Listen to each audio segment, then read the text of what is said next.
Орта Азиядағы ең қымбат шаһарлардың бірі Бишкек шаһары. Мен сізге бір пример қатар айтайын. Bir объектimiz бар. Бағасы бүгінгі күнде $4000 шықты. Урматтуу мекендештер, урматтуу айдоочулар. Эгер унааңыздарга газ койдуруш керек болсо, биз сунуштаган Автогаз газ жабдууларын орнотуу автосервисине келиңиздер. Бишкек шаары Жазира көчөсү 58Б дареги. Тагыраак айтканда, Чортеков чоң көчөсү менен Ахунбаев проспектиси кесилишет. Бул жерге келсеңиздер, жанында май алмаштыруучу жай бар. Автогаз газ жабдууларын орнотуу ишканасы. Италиянын Тарелли деген редуктор, фильтр, форсунка компьютерлерин коюп берет. Принц деген эң сонун зору дагы бар. Каалаган унааңыздарды алып келиңиздер. Ушул жерде команда эң жакшы кылып сапаттуу коюп бермекчи. Кызматыңыздарда. Бекмырза Сымбекович, кейінгі сөйлеу үшін Айбек Алтыбек сізді.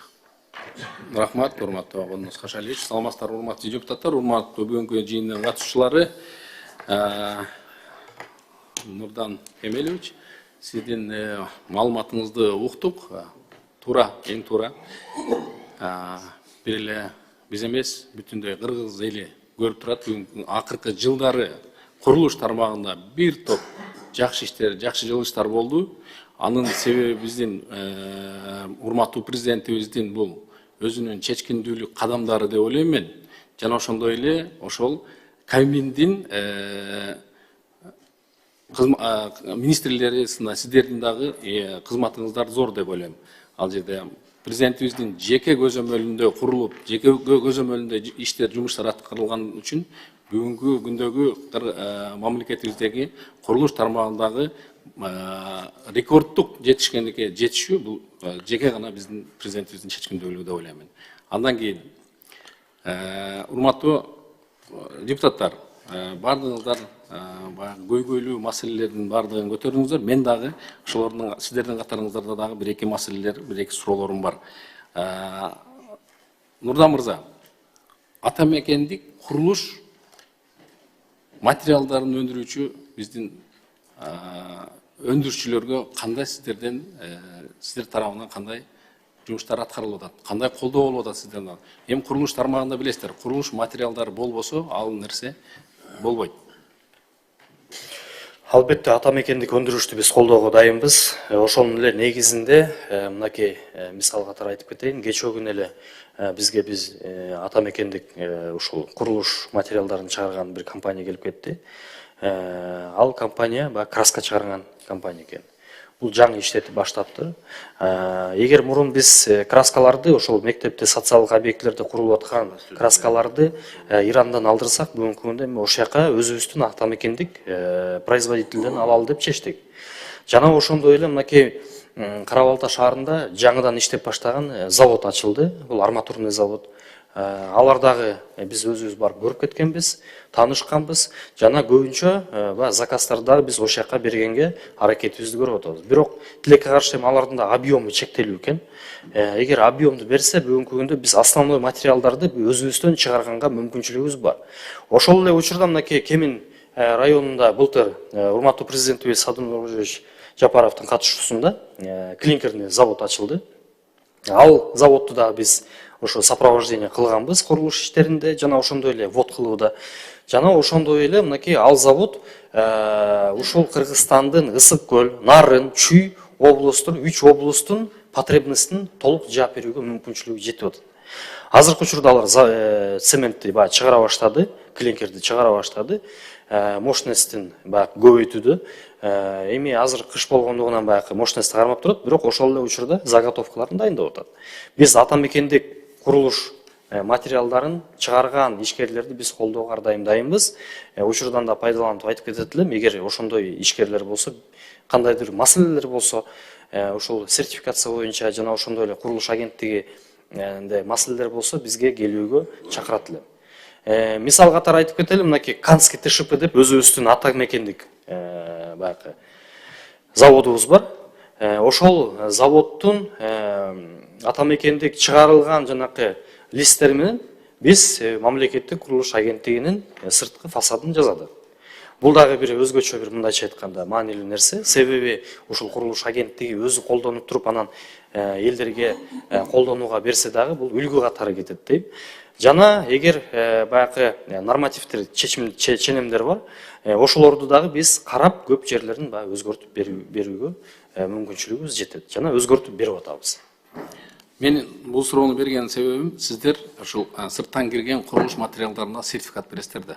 Чындагы көлөм бересиздер, объем бересиздер. Уруксат бересиздер сиздер тарабынан. Азыр сиз цемент жөнүндө айтып калдыңыз, мен ушул цемент жөнүндө да айтып койсом, бүгүнкү күндө сырттан келген цементтерди 6 айга Кабминдин токтому менен 6 ай убагына кирүү тыюу салынган эле. Бирок ал кандайдыр бир себептен алынып калды. Себебин билесизби? Бул маселе негизи экономика министрлигине тийиштүү маселе. Себеби экономика министрлиги ошол жанагы ченемдерди, объемдорду чыгарат. Биз техникалык орган катары болгону баягы сертификациясын өткөрөбүз. Себеби алынганын себебин мен билбейт экенмин. Аны ошол экономика министрлигинен сурасам. Турда мырза, туура. Минэкономго карайт ал. Бирок сертификат берүү бул сиздер тарабынан болот да. Сиз айтып атасыз, азыр жанагы кант заводуна кошумча дагы цемент чыгаруучу завод курулду да. Сиз айтасыз, өз тиги Ысык көл, Нарын, Чүй областтарын камтыды депчи. Ал эми азыр түштүктө дагы 2 чоң заводубуз бар. 3 заводубуз бар экен. Бирок ошол токтом алынгандан кийин азыр Өзбекстандын ошол цемент өндүрүүчүлөрү азыр арзан цементти өздөрүнүн ушул Кыргызстанга киргизүү боюнча иш аракеттери болуп атат. Эгерде биз сырттан киргизе турган болсок, биздин атамекен өндүрүүчүлөрүбүз бүгүнкү күндө алар иштебей калышы мүмкүн. Эмне үчүн дегенде, өзүңүз билесиз, баасы боюнча ар жакта баягы роль ойнойт да. Ошон үчүн бул боюнча дагы эске алсаңыз, цемент боюнчачы, эмне үчүн дегенде арзан жүздөгөн адамдар иштейт ошол жерде. Салыктар төлөнөт, миллиондогон салыктар. Эгерде сырттан кирип кала турган болсо, бул нерсе токтоп калат. Эң жакшы бул сунуш, бул ошол цемент өндүрүүчү ишкерлер менен сиз өзүңүз дагы жолугуп, ошол сертификацияны берүүнүн алдында объемду толук камтый алабы? Камтый ала турган болсо, сиз сертификацияны токтотуп коюшуңуз мүмкүн. Толук укугуңуз бар ошого. Андан кийинки сизге суроо бул тех көзөмөл, технадзор деп билесиз. Ар бир зданияларды, ар бир курулуп аткан имараттарды ошол көзөмөл иретинде ушул сиздер тарабынан берилген сертификаттын негизинде бүгүнкү күндө ошол чоң көйгөй. Ал кишилер эң жаш эле 55-60 жашка, жаштар жок. Сиз ошону дагы билим берүү министрлиги менен сүйлөшүп, ушул курулуш тарабында студенттерди мындай сүйлөшүүлөр менен окутсак. Билесиз, Албетте сиз чоң маселени көтөрүп атасыз. Бул аябай орчундуу маселе. Себеби бүгүнкү күндө курулуш тармагында бүгүнкү күндө кадрлар жокко эсе. Себеби ушул эгемендик алгандан кийин ушул 90-чы жылдардан ушул акыркы 2020 жылдарга чейин кадр маселеси бизде токтоп калган экен. Азыркы учурда мынакей биз ошол эле учурдан пайдаланып айткым келет. Эгер кимде бир баягы диплому бар, бирок жумушу жок болсо бизге келсин. Биз жумушка алганга дайынбыз. Азыр алганга дайынбыз. Эгер баягы специалисттер болсо. Ошол эле технадзордукун, ПГСтикин, архитектор болобу, конструктор болобу, биз баардыгын жумушка алганга дайынбыз. Бул жерде эми маселе чечүү максатында биз азыр министрлик, билим берүү министрлиги менен да иштер жүргүзгөнбүз. Бизде бир 2 колледж бар, ошолор менен дагы атайын меморандумдар да кол койгонбуз. Жана ошондой эле мынакей баягы политехтин астындагы Касси деген университет бар. Алар менен дагы биз тыкыз мамиледебиз. Былтыр 2024-жылкы выпускниктерин, окуу жайды бүтүрүүчүлөрдү биз жакшы эле чакырдык, бирок көбү келбей койду. Андан тышкары эми ачыгын айтышыбыз керекпиз, биз сертификаттоо системасын дагы бир сыйра карап чыктык. Ал жерден дагы көп маселелер бар болчу. Себеби бүгүнкү күндө мамлекеттик кызматтагы мамлекеттик объектилерди карай турган бизде специалисттер калбай калган. Баардыгы частныйларга кетип калган. Мисал катары. Алардын себеби зарплатасы көп. Ошол эле учурда биз жаңы системаны киргиздик. Эгер частныйга иштеген келип атабы, сертификацияны баягы 1 жылдык кылып өзгөрттүк. 1 жылдын ичинде сен биринчи мамлекетке келип иштейсиң. Андан кийин гана сени баягы 5 жыл иштегенден кийин уже баягы окугандыгың үчүн жана ошондой эле билим алгандыгың үчүн баардык баягы кызматтарды жаап бүткөндөн кийин анан сен частникке кетесиң деген баягы нормаларды киргиздик. Да, туура, эң туура айтасыз. Кызыктыруу сөзсүз тарабына, сиздер тарабына болуш керек. Эмне үчүн дегенде, дагы 5-6 жылдан кийин таптакыр ушул кадрлар жок болуп калганга эсеп да. Эми Нурдан мырза, дагы бир маселе. Бишкек шаарындагы 1 квадрат чарчы метр батирдин баасы канча? Өздүк баасы канча? Анан бүгүнкү күндө базар баасы канча?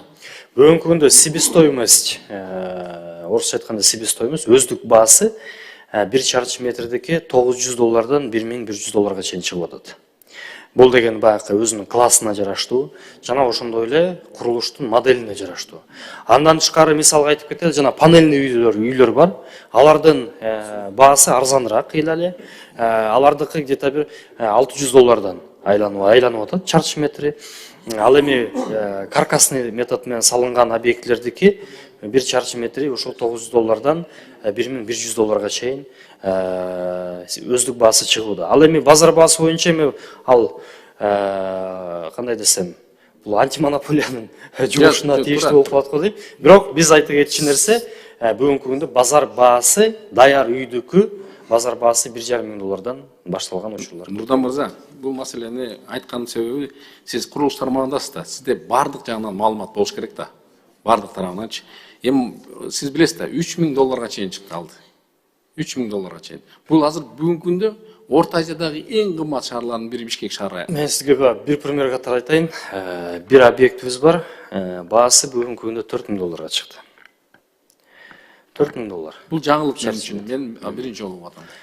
Бирок базар баасы эң низкий эле даяр үйдө, даже котловандан алып келгенде деле котловандыкы бүгүнкү күндө 1200-1300 сатып атышат. Жок үйдү 1200-1300 Бишкекте ошондой эле чыгып атат азыр. Нурдан мырза, эми бул азыр сиз 4000 деп айтып койдуңуз, бул жерлердин баасы дагы бүгүн сиз айткандан баштап кымбаттай баштайт азыр. Шаардагы жерлер дагы кымбаттай баштайт. Ошонун эле негизде бала бакча, билим берүүдө жана ошондой эле жеке үй салууда дагы кымбаттоо мындай тез арада өсүп атат да. Сиз айткандан кийин дагы экеси өсүп калды кетиши мүмкүн бул нерсе. Токтобойт. Кымбаттоонун токтотуу бир маселеси бар. Бул жана мен айтып кеткендей эле реновация программасын киргизишибиз керекпиз. Эгер ошол программа ишке кирип, иштеп баштаганда жанакы жерлердин баасы дагы токтойт эле. Өзүңүздөргө белгилүү болгондой эле, мынакей өзүбүздө бүгүнкү күндө жер маселеси аябай оор турат. Жер жок. Эгер мурун жер сатам деп объявление, реклама чыгарса, бүгүнкү күндө жер алам деген рекламалар көпчүлүк. Бул программаны эгер биз киргизсек, эски жараксыз үйлөрдүн ордуна жаңы заманбап үйлөрдү куруп, ошол эле учурда баягы жери бекер болуп калат эле. И ошо менен биз эки нерсени жабат элек. Бул биринчиден шаарыбызды оңдойт элек. Экинчиден ошол жерде жашаган биздин жарандардын турак жай маселесин жаңыртып элек. Бул эки эң чоң нерсени баягы маселесин жаап алат элек. Ошол программаны биз ойлойбуз, быйыл ишке киргизишибиз керек. Ошол программа киргизгенде батирдин баасы дагы бир кыйла, мындайча айтканда, токтойт деп мен ойлойт элем. Сиздин толук мүмкүнчүлүгүңүз бар бүгүнкү күндө ошону ишке ашырганга. Сиздин колдооңуз аябай чоң, зор да. Ишке ашырабыз, албетте. Эми менде дагы бир суроо калды. Авариялык мектептер бар, авариялык мамлекеттик имараттар дагы бар да. Сиз мыйзамсыз салынган үйлөрдү буздурдуңуз. Жана ошондой эле мыйзамсыз жана жерлерге курулуп калгандарды алдырдыңыздар да. Токтоттуңуздар ошо курулуштарды. Азыр айыл өкмөтү АТРдин алкагында айыл өкмөттөр бирикти да. Кээ бир айыл өкмөттөрдүн зданиялары бүгүнкү күндө авариялык такыр кирүүгө колдонууга мүмкүн эмес деген МЧСтин корутундусу бар. Жана ошондой эле бала бакча, жанагы мектептер дагы бар да. Тилекке каршы бүгүнкү күндө ошолор каралбай калып атат да. Сизде азыр ушулардын тизмеси барбы? Социалдык объекттер боюнча авариялык абалдагы объектлердин тизмеси бар bizde. Бизде бүгүнкү күндө авариялык абалдагы мектептердин саны 100гө жакын. 199-100 деп бергенбиз. Бул цифра 2 жыл мурун 300 болчу. Анан өзүңүздөргө белгилүү болгондой эле, мынакей бүгүнкү күндө мамлекетибизде болуп аткан саясаттын негизинде баягы эски объектлерди бузуп, ордуна жаңы заманбап баягы социалдык объекттер салуудабыз. Мен ойлойм, Кудай буйруса ушул жылы биз ошол авариялык абалдагы мектептерди жабышыбыз керекпиз. Маселесин жаап бүтсөк, андан кийин административдик маанидеги зданиялардын, имараттардын маселесин өтөбүз деп ойлойм. Себеби биринчи өзүбүзгө белгилүү болгондой эле бул балдарыбыздан эчтекени аябашыбыз керекпиз. Биринчи орунда мектеп, а биздики кичине баягы көзүбүздүкү күтө турат деп ойлойм. Нурдан мырза, анда сиз кат жүзүндө ошол 100 мектептин тизмесин берип койсоңуз, биз жылдын жыйынтыгы менен сизди дагы бир сөзсүз түрдө фракциянын жыйынына чакырабыз. Ошондо биз канча мектеп кирди, канча мектеп бүткөрүлдү, ошону сурайбыз. Экинчи, мен дагы жазып алсаңыз, менин сунушум Арсланбап айыл аймагы болуп, аябай чоң бир аймак түзүлдү, 3 айыл өкмөттөн биригип. Бүгүнкү күндө ошол имараты бир 30-жылы курулган айыл өкмөттүн имараты. Фундаменти жок. Такыр мүмкүн эмес колдонууга. Бирок ал жер аябай жакшы, мындай туристтерди өзүнө тарта турган, турист баягы сырттан конокторду чакыра турган жер да.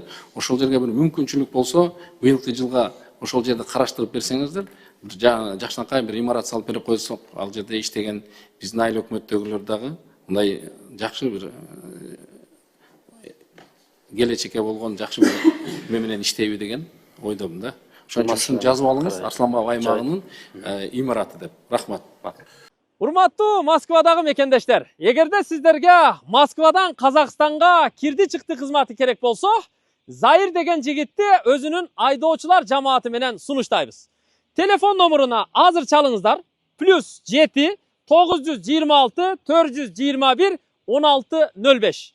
Бул жамааттын кызматтагы унаалары жалаң Toyota Alphard үлгүсүндөгү унаалар. Унаалардын техникалык абалы, ал эме салондогу ички тазалыгы айдоочулардын тажрыйбасы дагы эң мыкты абалда. Бул жамаатты пайдаланып, Казакстанга, чек арага чыгып кирсеңиздер болот. Кызматыңыздарда байланышыңыздар.